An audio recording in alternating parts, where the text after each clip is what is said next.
यदि कोई इस लोक में अभीष्ट सिद्ध करने वाले संपूर्ण देवताओं को जान भी ले तो भी वो कभी भजनानंदी महात्मा की समानता नहीं कर सकता। मतलब किसी देवता को सिद्ध कर लिया, कोई चमत्कार प्रकट कर लिया और एक दैन्य भाव से राधा राधा राधा राधा राधा, तो कह रहे सर्वान सृष्ट कृतो देवान विद्याद यह इह कश्चन न समानो, उसकी समानता नहीं कर सकता कि वो अपने किसी सिद्धि के प्रभाव से किसी भजनानंदी को परास्त, उसके पास कोई सिद्धि नहीं, एकमात्र भगवान का भजन है। ओ सत्संग में सुनाया है कि एक बार एक कोई तंत्र विद्या के द्वारा एक प्रदर्शन नगर में जाके कर रहे थे, शालिग्राम भगवान विराज ऐसे ऐसे करते, तो वैसे ही शालिग्राम भगवान नाचते जैसे वो चुटकी करते ऐसे। अब लोग तो इतना कि भाई आराधना से शालिग्राम भगवान उनके अधीन है, जैसा वो करते वैसा नाचते, बहुत भीड़ इकट्ठा हो जाती, अपनी अपनी सब बातें रखते हो, प्रसाद देते, तुम्हारी कामनाओं की पूर्ति हो जाएगी, शालिग्राम भगवान सिद्ध हैं ऐसा। एक दिन भिक्षावृत्ति के लिए निकले हुए थे किसी महापुरुष के शिष्य जन, तो भीड़ में वो भी ऐसे देखा, तो जाके गुरुदेव से बताया, तो उनका नहीं, कोई वैष्णव ऐसा नहीं कर सकता, भक्त ऐसा नहीं कर सकता, वो अपने भगवान को प्रदर्शन थोड़ी करे, वो भगवान को बेचेगा थोड़ी, ये नहीं, कोई ऐसे नहीं करेगा, ये ठीक नहीं है। तो उनका महाराज हजारों लोग प्रभावित हो रहे हैं, आप चलो। तो बोले हम चलेंगे तो सब नाटक उनका बंद हो जाएगा। तो बोले प्रभु इसलिए चलना चाहिए कि हजारों भोले भाले भक्त जन हैं, उनकी फिर भावनाएं ठीक जगह नहीं लगेंगी तो उनका कल्याण नहीं होगा, इसलिए आप तो प्रार्थना की, चले गए। अब वो शिष्यों ने कहा आप दिखाइए शालिग्राम भगवान को जो आप, वो तो उनको हस्त सिद्ध आए, वो चुटकी बजाते, चुटकी भी बजती रही ना, शालिग्राम जी उठे ना कुछ, और शिष्य, अब गुरु जी नहीं, वो केवल खड़े हैं, शिष्य कह रहे और कुछ आपके पास तंत्र हो और कोई जादू तमाशा दिखाओ। वो बार बार गुरु जी की तरफ बोले ये व्यक्ति आ गया इसीलिए है इसमें कुछ ऐसा। तो सब वहां के नगर के लोगों ने कहा तो महाभागवत है, हमारे गांव के पास कुटिया में रहते, तो बड़े भजनानंदी संत हैं। तो अंदर उसे बहुत गुस्सा हुई, बोले आप लोग चले जाइए। तब वो बोले भैया जिनको आप नचाकर चंद रुपए प्राप्त कर रहे हो, यदि इनकी आराधना कर लो तो परम पद मिल जाए। अगर इनका चरणामृत उतार कर पान करो, नाम जप करो, इनको श्रृंगार करो, आरती करो, तो तुम्हें भगवत प्राप्ति हो जाए, लक्ष्मीपति मिल जाए। ये चंद रुपए के लिए क्यों नाटक करते हो? अब तो बड़ा उपहास हो गया उसका।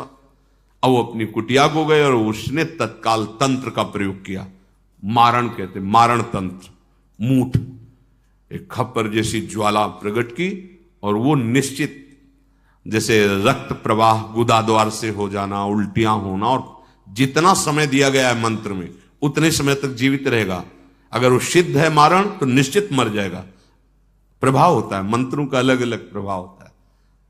और समझ गए थे कुछ करेगा, क्योंकि उसका स्वरूप देखा था तो रोष में आ गया था। तो कुटिया में बैठे थे, बस बैठकर भगवान नाम इसमें सामने देखा हो ज्वालामयी कृत्य आ रही है। शिष्य लोग का नहीं, शांत रहो, सब कुटिया के अंदर हो जाओ। जो आई तो दरवाजे में खड़ी हुई, तो उनका कोई भी मंत्र हो या मंत्र अधिष्ठात देवता हो, मेरी दृष्टि में तो सब भगवान है, आप जानते हो, मंत्र से प्रेरित करके भेजा है, पर क्या ये उचित है जो आप? वो तुरंत वापस हो गई कृत्या, और उसी के वो रक्त प्रवाह सब शुरू हो गया। और वो चिल्लाए कि किसी तरह उन महात्मा से कह दो मुझे क्षमा कर दे। सूचना गांव के लोग दिए गए, नाम कीर्तन किया, सब शांत हो गया, कोई मंत्र तंत्र नहीं, नाम कीर्तन किया, सब उनका भैया अब समझ जाओ, अब ये सब नाटक बंद कर दो, भजन प्रभाव बहुत, वो शिष्य बन गए, नाम जप करने लगे। यहां कह रहे हैं सनत सुजात जी कह रहे हैं यदि कोई इस लोक में अभीष्ट सिद्धि प्राप्त करने के लिए किसी देवता को मंत्र से अधीन भी कर ले तो वो उस भजनानंदी के समान नहीं हो सकता। कोई सिद्धि नहीं, एकदम सहज घूम रहे हैं, लेकिन भगवान उनके अधीन है। कोई भी ऐसा लसन, ये अपने जैसे ब्रज वृंदावन के एक से एक महान सिद्ध पुरुष हुए, ऐसे वाले थोड़ी हुए कि कुछ ऐसा नहीं, सीधे दैन्य से हम तो आपकी कृपा से ऐसे ऐसे आपको बोलते मिले, लगेगा क्या चमत्कार है। चमत्कार प्रभु उनके साथ खेलते हैं। बड़े दुर्धर्ष होते हैं भजनानंदी जन, वो अन्य अभीष्ट की नहीं, वो केवल भगवत प्राप्ति के लिए जा करते हैं।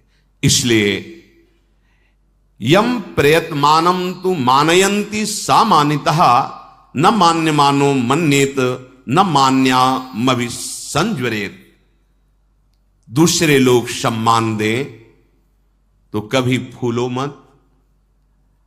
अगर कोई सम्माननीय पुरुष आ जाता है तो भूलो मत, उसको सम्मान दो।